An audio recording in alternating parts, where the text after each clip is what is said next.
বাংলাদেশ কারো জন্য হুমকি না, মিথ্যাচার করছে ভারতীয় গণমাধ্যম, বললেন পররাষ্ট্র উপদেষ্টা। দেশের গণমাধ্যমে সত্য তুলে ধরার আহ্বান। দেশ নিয়ে অভ্যন্তরীণ এবং বহিরাগত ষড়যন্ত্র হচ্ছে, বললেন ক্রীড়া উপদেষ্টা। অস্থিতিশীল করতে চায় স্বৈরাচাররা, অভিযোগ বিএনপির। প্রতিহতের ডাক জামায়াতের। বহুল আলোচিত 21শে আগস্ট গ্রেনেড হামলা মামলার ডেথ রেফারেন্স এবং আসামিদের আপিলের রায় আজ। এবং চট্টগ্রামে আইনজীবী সাইফুল হত্যার ঘটনায় 31 জনকে আসামি করে বাবার মামলা। ভাঙচুর এবং হামলার ঘটনায় নিহতের ভাইয়ের পৃথক মামলা দায়ের।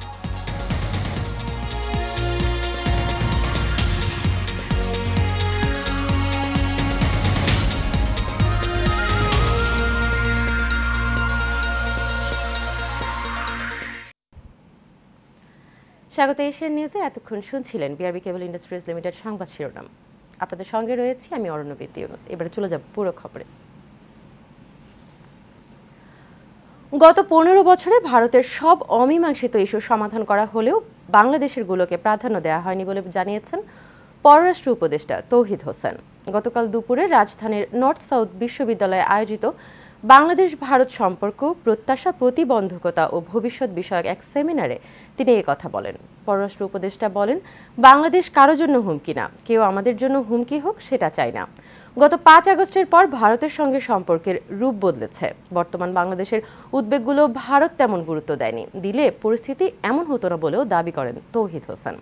এ সময় তিনি ভারতীয় গণমাধ্যমের মিথ্যাচার বাংলাদেশের গণমাধ্যমে তুলে ধরারও আহ্বান জানান। সীমান্ত হত্যা একটা বিষয় যেটা নিয়ে আমরা কিন্তু আমি সবসময় খুব শক্তভাবে বলেছি, এমনকি যখন সামনাসামনি ভারতীয়দের সাথে আলাপ হয়েছে তখন আমি তাদেরকে বলেছি যে এটা কোনো অবস্থাতেই গ্রহণযোগ্য না। এটা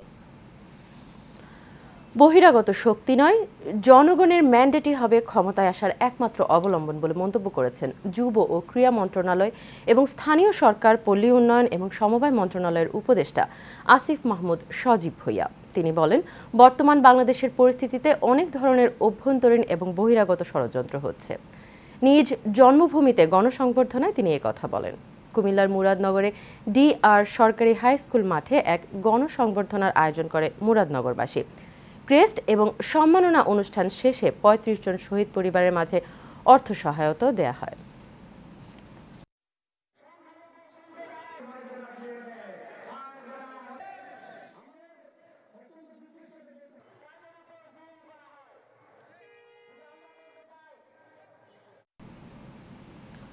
দেশকে অস্থিতিশীল করতে বিভিন্ন রূপে ফিরে আসছে স্বৈরাচারের দোসররা। কখনো আনসার, কখনো সংখ্যালঘু বা কখনো ব্যাটারি চালিত অটোরিকশা চালকদের আন্দোলন হিসেবে তারা ফিরতে চাচ্ছে বলে মন্তব্য করেছেন বিএনপির স্থায়ী কমিটির সদস্য আমির খসরু মাহমুদ চৌধুরী। গতকাল বিকেলে রাজধানীর রমনার ইঞ্জিনিয়ার ইনস্টিটিউটে গণমাধ্যম ফোরামের 7ম সম্মেলনে যোগ দিয়ে তিনি এ মন্তব্য করেন। বাংলাদেশ গড়ার যে আমাদের স্বপ্ন, আমরা যে ঐক্যবদ্ধ জাতি হিসেবে বাংলাদেশকে একটি অন্য জায়গায় নিয়ে যাওয়ার যে স্বপ্ন, সেটা যাতে বাধাগ্রস্ত না হয়। শান্তিপূর্ণভাবে গণতান্ত্রিক প্রক্রিয়ায় যাতে আমরা ফিরে যেতে পারি, শান্তিপূর্ণভাবে যাতে আমরা আগামী দিনে একটি গণতান্ত্রিক প্রক্রিয়ার মাধ্যমে, গণতান্ত্রিক নির্বাচনের মাধ্যমে জনগণের মালিকানা ফিরিয়ে দিতে পারি, সেইটা আমাদের মূল লক্ষ্য। এবং জনগণের মালিকানা ফিরিয়ে দিতে পারলেই তারা জনগণের কাছে সরকারকে দায়বদ্ধ থাকতে হয়, সরকারকে জবাবদিহি থাকতে হয়, যেটা বিগত দিনে ছিল না। জামায়াতের আমির ডক্টর শফিকুর রহমান বলেছেন, বাংলাদেশ সাম্প্রদায়িক ও সম্প্রীতির অনন্য দেশ। সম্প্রীতির এই সুন্দর পরিবেশ নষ্ট করার জন্য বাংলাদেশের আকাশে শকুনের দৃষ্টি পড়েছে বলেও মন্তব্য করেন তিনি। গতকাল দুপুরে সাতক্ষীরার সরকারি বালক উচ্চ বিদ্যালয়ের মাঠে জামায়াতের কর্মী সম্মেলন এ প্রধান অতিথির বক্তব্যে তিনি এসব কথা বলেন। 24-এর বিজয় এমনিতে আসেনি উল্লেখ করে তিনি আরও বলেন, আওয়ামী লীগ ক্ষমতায় যাওয়ার পর থেকে রক্তের হোলি খেলায় মেতেছিল। তিনি আরও বলেন, কোনোভাবেই ষড়যন্ত্রকারীদের সফল হতে দেয়া যাবে না। এ বিষয়ে সবাইকে সজাগ থাকার আহ্বান জানান জামায়াতের আমির।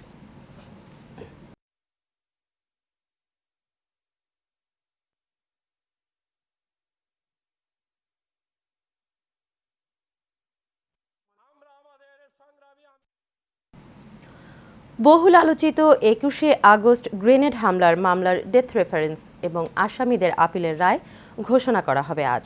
বিচারপতি A.K.M. আসাদুজ্জামান এবং বিচারপতি সৈয়দ এনায়েত হোসেনের হাইকোর্ট বেঞ্চ এ রায় ঘোষণা করবেন।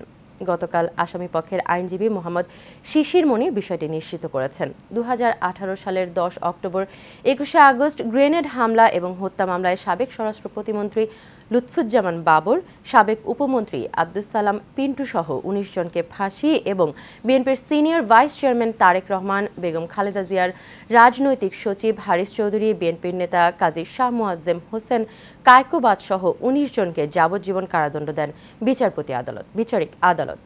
আসামিদের মধ্যে ২২ জন খালাস চেয়ে আপিল করেছেন, অপরদিকে ১২ জন আসামির জেল আপিল দায়ের হয়েছে।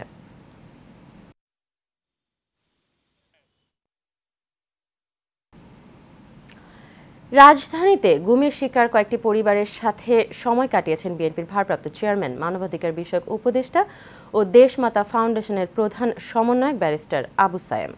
আজ ব্যারিস্টার আবু সায়েম রাজধানীর শেরে বাংলার নগরে জিয়া উদ্যানের সংশ্লিষ্ট গুম পরিবারের সদস্যদের সাথে কুশলাদি বিনিময় করেন। এ সময় তিনি বিএনপির চেয়ারপারসন বেগম খালেদা জিয়া ও ভারপ্রাপ্ত চেয়ারম্যান তারেক রহমানের সহমর্মিতার বার্তা তাদের কাছে পৌঁছে দেন। পরে শহীদ প্রেসিডেন্ট জিয়াউর রহমান বীর উত্তমের সমাধিতে ফাতেহা পাঠ শেষে গুম পরিবারের সদস্যদের সাথে রাজধানীর একটি রেস্টুরেন্টে মধ্যাহ্নভোজে অংশ নেন ব্যারিস্টার আবু সায়েম। এ সময় সাথে ছিলেন আমরা বিএনপি পরিবারের সদস্য সচিব কৃষিবিদ মুকসেদুল মমিন মিথুন। ক্ষমতাচ্যুত ফ্যাসিস্ট সরকারের আমলে প্রায় ৬০০ মানুষ গুমের শিকার হয়েছিল। এর মধ্যে ৩০টি পরিবারের সন্তানদের পড়াশোনার জন্য বিএনপির ভারপ্রাপ্ত চেয়ারম্যান তারেক রহমানের পক্ষ থেকে নিয়মিত মাসিক শিক্ষা ভাতা প্রদান করে থাকে দেশমাতা ফাউন্ডেশন।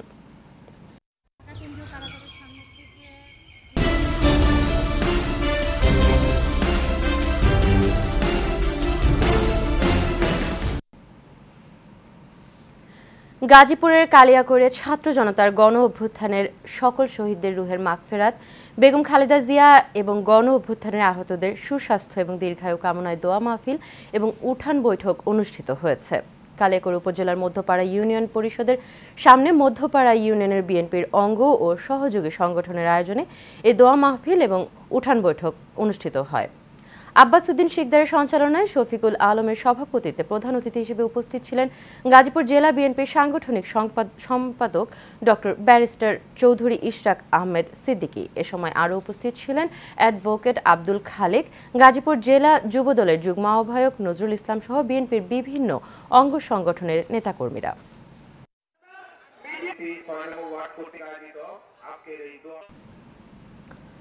পার্শ্ববর্তী দেশে বসে বাংলাদেশের স্বাধীনতা নষ্ট করার ষড়যন্ত্র চলছে, তাদের এই ষড়যন্ত্র টিকবে না। নতুন বাংলাদেশকে ষড়যন্ত্র করে যারা নষ্ট করতে চায় তাদের জায়গা এই বাংলায় আর হবে না বলে মন্তব্য করেছেন বিএনপির চেয়ারপারসন উপদেষ্টা এবং সাবেক ডাকসুর ভিপি আমানুল্লাহ আমান। শনিবার বিকেলে বিএনপি এবং এর অঙ্গ সংগঠনের কার্যক্রম গতিশীল করতে কেরানীগঞ্জের কলাতিয়া ইউনিয়নের বিএনপির সাংগঠনিক সভায় প্রধান অতিথির বক্তব্যে তিনি একথা বলেন। এ সময় তিনি কলাতিয়া ইউনিয়নকে মাদক মুক্ত রাখতে উপস্থিত সকলকে শপথ বাক্য পাঠ করান। কলাতিয়া বাজার সংলগ্ন মানিক চৌধুরী মাঠে আয়োজিত সভায় ইউনিয়ন বিএনপির সভাপতি এনামুল হক চান মিয়ার সভাপতিত্বে বিশেষ অতিথি হিসেবে উপস্থিত ছিলেন ঢাকা জেলা বিএনপির সাংগঠনিক সম্পাদক ইরফান আমান অমি।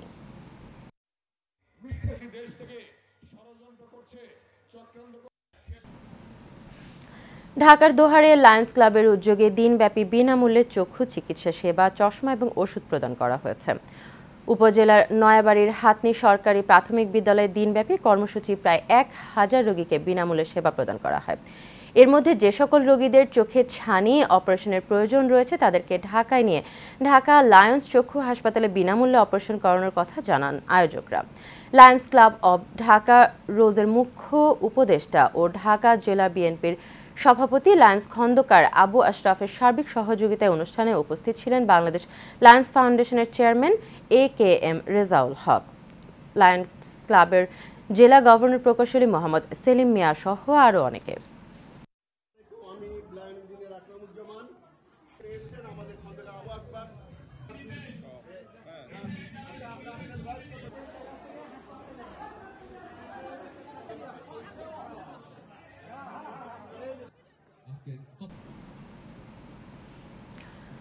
জুলাই আগস্টে ছাত্র জনতার গণ অভ্যুত্থানে রংপুরের পীরগঞ্জ উপজেলার শহীদ এবং আহতদের স্মরণে স্মরণ সভা অনুষ্ঠিত হয়েছে।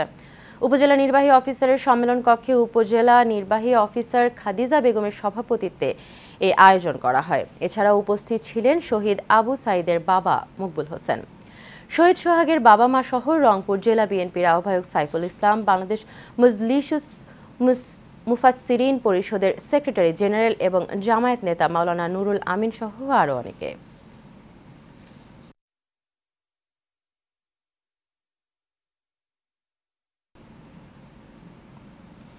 পরিবর্তন ও মেধার মূল্যায়নের লক্ষ্যে সামাজিক সংগঠন দৃষ্টি আয়োজনে মেধা বৃত্তি পরীক্ষা অনুষ্ঠিত হয়েছে। 50টি শিক্ষা প্রতিষ্ঠানের শিক্ষার্থীদের উপস্থিতিতে চর আফজাল আলী আহমদ ইসলামিয়া দাখিল মাদ্রাসায় 5 শতাধিক পঞ্চম এবং ষষ্ঠ শ্রেণীর শিক্ষার্থী মেধাবৃত্তি পরীক্ষায় অংশগ্রহণ করেন।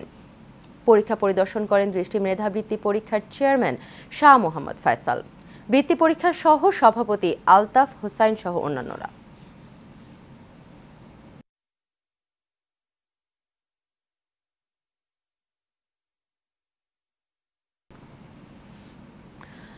গোপালগঞ্জের কাশিয়ানীতে গণসংযোগ এবং কর্মী সভা করেছেন গোপালগঞ্জ জেলা বিএনপির সাবেক সভাপতি এবং সাবেক এমপি এম.এইচ. খান মঞ্জু। শনিবার বিকেলে কাশিয়ানী উপজেলায় বিভিন্ন হাটবাজারে ঘুরে ঘুরে গণসংযোগ শেষে হাতিয়ারা ইউনিয়নের হাতিয়ারা উচ্চ বিদ্যালয়ের মাঠ প্রাঙ্গণে এক কর্মী সভা অনুষ্ঠিত হয়। উক্ত কর্মী সভায় হাতিয়ারা ইউনিয়ন বিএনপির সভাপতি জাহাঙ্গীর হোসেন শেখের সভাপতিত্বে বক্তব্য রাখেন জেলা বিএনপির যুগ্ম আহ্বায়ক মেজর ওহিদুল হক মোল্লা, অবসরপ্রাপ্ত সাবেক জেলা বিএনপির যুগ্ম সম্পাদক এস.এম. সুমন, বিএনপির নেতা দয়াময় মল্লিক সহ আরও অনেকে। ঢাকার নবাবগঞ্জে সেন্ট ইউফ্রেজিস বালিকা উচ্চ মাধ্যমিক বিদ্যালয়ের সুবর্ণ জয়ন্তী উৎসব হয়েছে। নবাবগঞ্জের বান্দুরা ইউনিয়নের হাসানাবাদ এলাকায় বিদ্যালয়টি 1969 সালে স্থাপিত হয়। হাঁটি হাঁটি পা পা করে 50 বছর পেরিয়েছে সেন্ট ইউফ্রেজিস বিদ্যালয়টি। এ উপলক্ষে 2 দিনব্যাপী সুবর্ণ জয়ন্তী উৎসবের আয়োজন করা হয়। সুবর্ণ জয়ন্তী উপলক্ষে অংশগ্রহণ করতে পাড়ায় আয়োজন কমিটি সহ বিশ্ববিদ্যালয়ের সকলকে ধন্যবাদ জানান প্রাক্তন শিক্ষার্থীরা।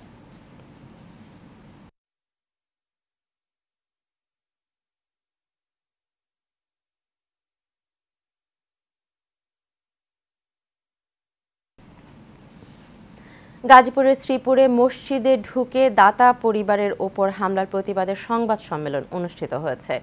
শ্রীপুর পৌর এলাকার চন্নাপাড়া বায়তুল আতিন জামে মসজিদের পাশের মাঠে দাতা পরিবারের সদস্যরা এই সংবাদ সম্মেলন করেন। সংবাদ সম্মেলনে লিখিত বক্তব্যে দাতা সদস্য মামুন ব্যাপারী বলেন, শুক্রবার মসজিদে জুমার নামাজের সময় মসজিদের নতুন কমিটিকে পরিচয় করিয়ে দেওয়ার সময় শ্রীপুর পৌর শ্রমিক দলের সাধারণ সম্পাদক এনামুল হক খোকন তার দলবল নিয়ে আমাদের উপর হামলা চালায়। মসজিদের ভিতরে প্রবেশ করে এমন সন্ত্রাসী হামলার তীব্র নিন্দা এবং প্রতিবাদ জানিয়ে আইনগত বিচার দাবি করে মামুন ব্যাপারী অবিলম্বে দোষীদের গ্রেপ্তারেরও দাবি জানান। গাজীপুরের কালিয়াকৈর উপজেলার শফিপুর শাহীন স্কুলের উদ্যোগে সেরা শিক্ষক শিক্ষিকাদের সম্মাননা প্রদান এবং চিত্রাঙ্কন প্রতিযোগিতা অনুষ্ঠিত হয়েছে। প্লে থেকে 10ম শ্রেণী পর্যন্ত 785 জন শিক্ষার্থী এতে অংশগ্রহণ করেন। অনুষ্ঠানে মোহাম্মদ ইকবাল হোসাইনের সভাপতিত্বে প্রধান অতিথি হিসেবে উপস্থিত ছিলেন শাহীন স্কুল গাজীপুর শাখার পরিচালক মোহাম্মদ মফিজউদ্দিন মফি। বিশেষ অতিথি হিসেবে উপস্থিত ছিলেন শাহীন স্কুল কালিয়াকৈর শাখার পরিচালক মোহাম্মদ মনিরুজ্জামান।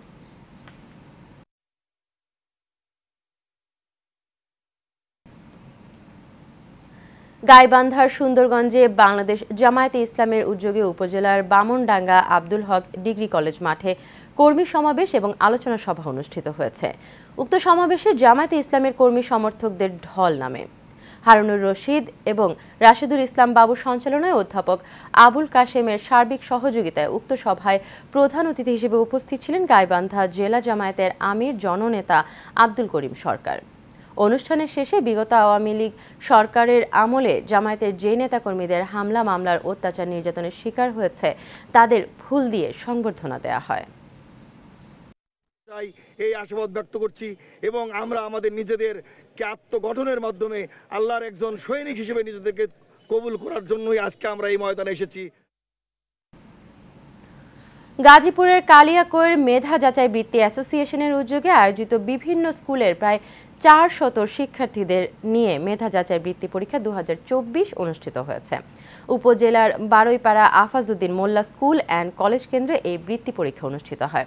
শিক্ষার্থীরা ব্যাপক উৎসাহ উদ্দীপনা নিয়ে এই পরীক্ষায় অংশগ্রহণ করেন। অভিভাবকদের মত, এই ধরনের প্রতিযোগিতামূলক পরীক্ষা শিক্ষার্থীদের মেধার বিকাশ ঘটাবে। পরীক্ষা কেন্দ্র পরিদর্শন করেন সহকারী উপজেলা শিক্ষা অফিসার উম্মে কুলসুম ফেরদৌসী পুষ্প। এ সময় আরও উপস্থিত ছিলেন মেধা যাচাই বৃত্তি অ্যাসোসিয়েশনের সভাপতি আলহাজ শফিজ উদ্দিন, অ্যাসোসিয়েশনের সাধারণ সম্পাদক মোহাম্মদ আবু ইউসুফ সহ অন্যান্যরা।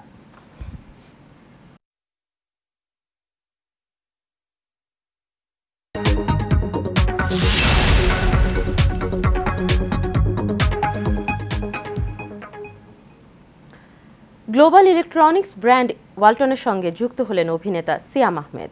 আগামী 1 বছর ওয়ালটন কেবলসের ব্র্যান্ড অ্যাম্বাসেডর হিসেবে কাজ করবেন বাংলাদেশের এই জনপ্রিয় অভিনেতা। সম্প্রতি রাজধানীতে ওয়ালটন কর্পোরেট অফিসে আনুষ্ঠানিকভাবে ওয়ালটন কেবলসের অ্যাম্বাসেডর হিসেবে চুক্তিবদ্ধ হয়েছেন সিয়াম আহমেদ। ওয়ালটন হাইটেক ইন্ডাস্ট্রিজ পিএলসির পক্ষে চুক্তি সই করেন জনপ্রিয় চিত্রনায়ক এবং ওয়ালটনের senior executive director Amin Khan. অনুষ্ঠানে অন্যান্যদের মধ্যে উপস্থিত ছিলেন ওয়ালটন হাইটেকের additional managing director Eva Rezwana, deputy chief marketing officer Zoheb Ahmed এবং ওয়ালটন কেবলসের chief business officer Raju Ahmed.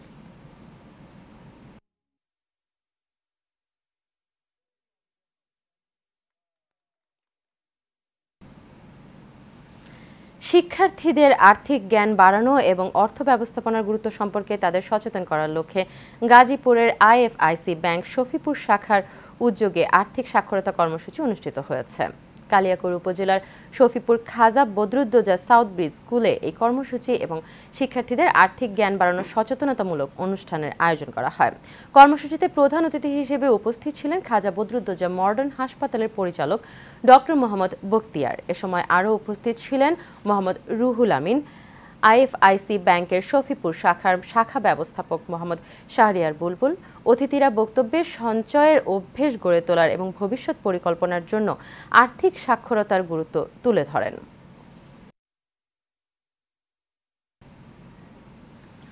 বেসরকারি বিশ্ববিদ্যালয় উত্তরা ইউনিভার্সিটি উত্তরার ক্যাম্পাসে অনুষ্ঠিত হয়েছে HR সামিট 2024। এই ইভেন্টে বাংলাদেশের বিভিন্ন ব্যাংক, বিমা, গার্মেন্টস ইন্ডাস্ট্রিজ, ফার্মাসিউটিক্যালস কর্পোরেট অফিসের শীর্ষস্থানীয় HR পেশাজীবী, বিশ্ববিদ্যালয়ের শিক্ষার্থী, ফ্যাকাল্টি এবং বিশেষজ্ঞরা অংশ নেন।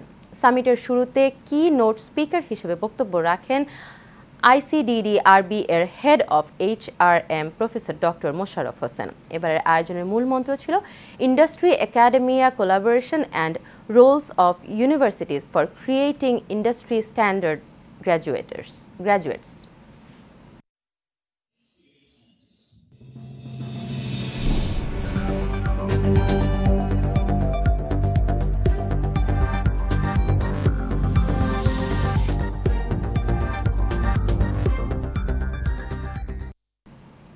এ পর্যায়ে থাকছে চট্টগ্রাম সংবাদ। চট্টগ্রামের লোহাগাড়ায় শহীদ অ্যাডভোকেট সাইফুল ইসলাম আলিফের পরিবারের পাশে দাঁড়িয়েছেন নোয়াখালী বিজ্ঞান এবং প্রযুক্তি বিশ্ববিদ্যালয়ের উপাচার্য এবং রূপান্তরিত প্রাকৃতিক গ্যাস কোম্পানি লিমিটেডের পরিচালনা পর্ষদের পরিচালক অধ্যাপক ডক্টর মুহাম্মদ ইসমাইল। শনিবার বিকেলে উপজেলার চুনতি ইউনিয়নের ফারাঙ্গা এলাকায় শহীদ অ্যাডভোকেট সাইফুল ইসলাম আলিফের কবর জিয়ারত এবং পরিবারের সদস্যদের সাথে দেখা করে সমবেদনা জ্ঞাপন করেন এবং নিহত শহীদ আলিফের অবুঝ শিশুকন্যা তাজকিয়ার হাতে নগদ অর্থ প্রদান করেন। এ সময় অ্যাডভোকেট সাইফুল ইসলাম আলিফ হত্যাকাণ্ড জঘন্য এবং নিন্দনীয় বলে মন্তব্য করেন তিনি। যারা জড়িত তাদেরকে দৃষ্টান্তমূলক শাস্তি দেওয়া হোক। আমরা সবাই বাংলাদেশের নাগরিক, সবাই মিলে দেশটাকে একটা সুন্দর বাংলাদেশ করতে চাই, একটা বৈষম্যবিহীন বাংলাদেশ করতে চাই। চট্টগ্রামের লোহাগাড়ায় জঙ্গল পাদুয়া তালিমুল কোরআন দাখিল মাদ্রাসার 5ম শ্রেণীর শিক্ষার্থীদের বিদায় অনুষ্ঠান এবং দোয়া মাহফিল অনুষ্ঠিত হয়েছে। মাস্টার আবুল হোসেনের সভাপতিত্বে ও মাদ্রাসার সুপার হাফেজ নাজমুস সাকিবের সঞ্চালনায় এতে প্রধান অতিথি হিসেবে উপস্থিত ছিলেন মাওলানা মোহাম্মদ শামসুদ্দিন। প্রধান বক্তা হিসেবে উপস্থিত ছিলেন মাদ্রাসা পরিচালনা কমিটির সেক্রেটারি মাস্টার হারুনুর রশিদ।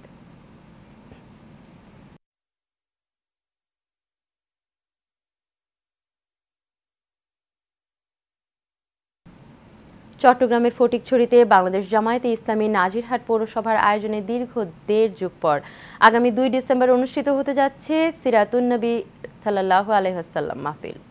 শনিবার বিকেলে মাহফিলের প্রস্তুতি সম্পর্কে জানান ফটিকছড়ি থানা জামায়াতের নায়েবে আমির অ্যাডভোকেট মোহাম্মদ ইসমাইল গনি। নাজিরহাট পৌরসভার শাখার আমির বাইজিদ হাসান মুরাদ, সেক্রেটারি শামসুল আরিফিন আরিফ, সহ সভাপতি আলী আসগর, মাহফিলের সাবেক সংসদ সদস্য এবং হুইপ চট্টগ্রাম মহানগরের আমির আলহাজ শাহজাহান চৌধুরী প্রধান অতিথি হিসেবে উপস্থিত থাকবেন।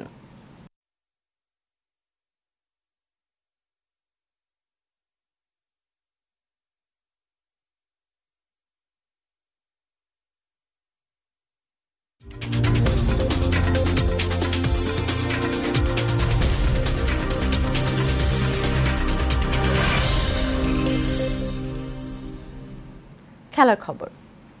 আয়ারল্যান্ডকে ৫ উইকেটে হারিয়ে ৩ ম্যাচের ওয়ানডে সিরিজ ১ ম্যাচে হাতে রেখেই নিজেদের করে নিয়েছে বাংলাদেশের মেয়েরা।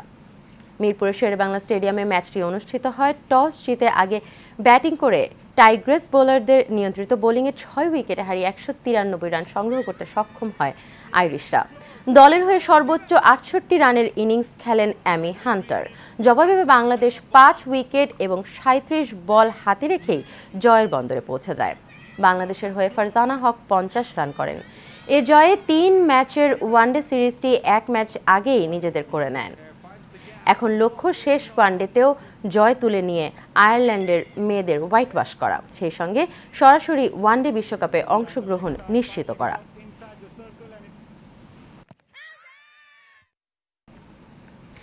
নোয়াখালীতে জুনিয়র একাদশ কর্তৃক আয়োজিত মিনি বার শর্টপাস ফুটবল টুর্নামেন্টের ফাইনাল খেলা এবং পুরস্কার বিতরণ অনুষ্ঠিত হয়েছে। ফাইনাল খেলায় কাতার প্রবাসী সোহেল রানার সভাপতিত্বে প্রধান অতিথি হিসেবে উপস্থিত ছিলেন বিশিষ্ট সমাজসেবক ফারহান আজাদ কোহেল।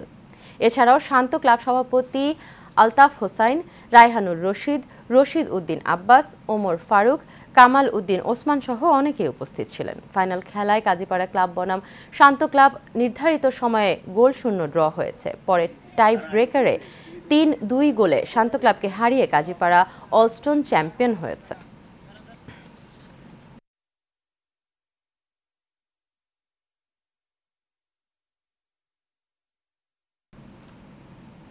শেষ করবো এশিয়া নিউজ, তবে যাবার আগে বিআরবি কেবল ইন্ডাস্ট্রিজ লিমিটেড সংবাদ শিরোনামগুলো জেনে নেব আরও একবার।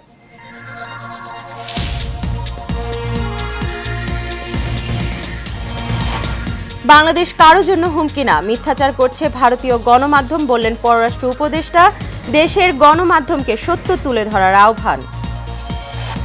দেশ নিয়ে অভ্যন্তরীণ এবং বহিরাগত ষড়যন্ত্র হচ্ছে, বললেন ক্রীড়া উপদেষ্টা। অস্থিতিশীল করতে চায় স্বৈরাচাররা, অভিযোগ বিএনপির, প্রতিহতের ডাক জামায়াতের। বহুল আলোচিত ২১শে আগস্ট গ্রেনেড হামলা মামলার ডেথ প্রেফারেন্স এবং আসামি পক্ষের আপিলের রায় আজ। এবং চট্টগ্রামে আইনজীবী সাইফুল হত্যার ঘটনায় ৩১ জনকে আসামি করে বাবার মামলা, ভাঙচুর এবং হামলার ঘটনায় নিহতের ভাইয়ের পৃথক মামলা দায়ের। এশিয়া নিউজ এ পর্যন্ত। পরবর্তী সংবাদ দেখার আমন্ত্রণ রইল। এতক্ষণ সাথে থাকার জন্য সবাইকে ধন্যবাদ।